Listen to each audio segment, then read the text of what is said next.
আজকের গল্প মা অন্নপূর্ণা।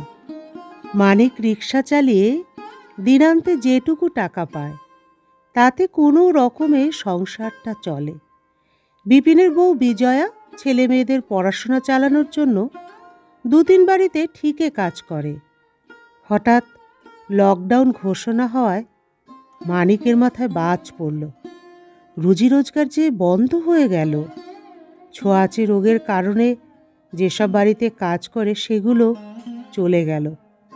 তারা বিজয়াকে কাজে আসতে নিষেধ করে দিয়েছে। মানিক মেয়ের লক্ষ্মীর ভাঁড়টা ভেঙে খুচরো পয়সা দিয়ে একটু চাল আনে।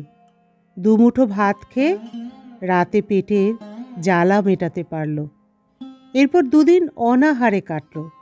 মানিকের পাড়াতেই বিনিতা দেবীর বাড়ি। বিনিতা দেবীর বাড়িতে মানিকের বউ বিজয়া কাজ করে। বিনিতা দেবীর ছেলে দীর্ঘদিন রোগে ভুগছে। হঠাৎ শারীরিক অবনতি শুরু। স্বামী লকডাউনে আটকে আছে ভিন রাজ্যে। কাঁদতে কাঁদতে মানিকের দরজায় এসে হাজির। হাত জোর করে বলেন, ভাই, আমার ছেলেটিকে হসপিটালে নিয়ে চলো। মানিক রিকশা নিয়ে বেরিয়ে পড়ল। হসপিটালে ব্লাড ব্যাংকে এই নেগেটিভ রক্ত নেই। লকডাউনের জন্য ডোনাররা ব্লাড দিতে আসতে পারছে না। বিনিতা দেবী কেঁদে আকুল। দিদিমণিকে কাঁদতে দেখে মানিক এগিয়ে এসে ডাক্তারকে জিজ্ঞাসা করে, কি হয়েছে খোকাবাবুর?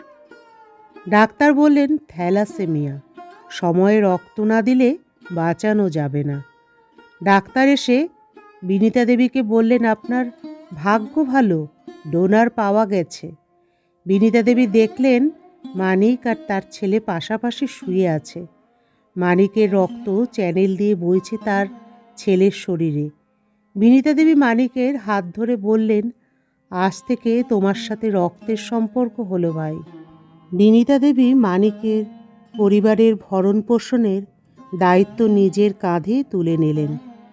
মানিকের 2 চোখ জলে ছলছল করছে।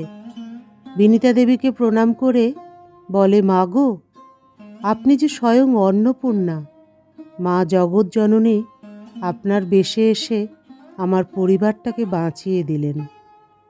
গল্পের সমাপ্তি এখানেই।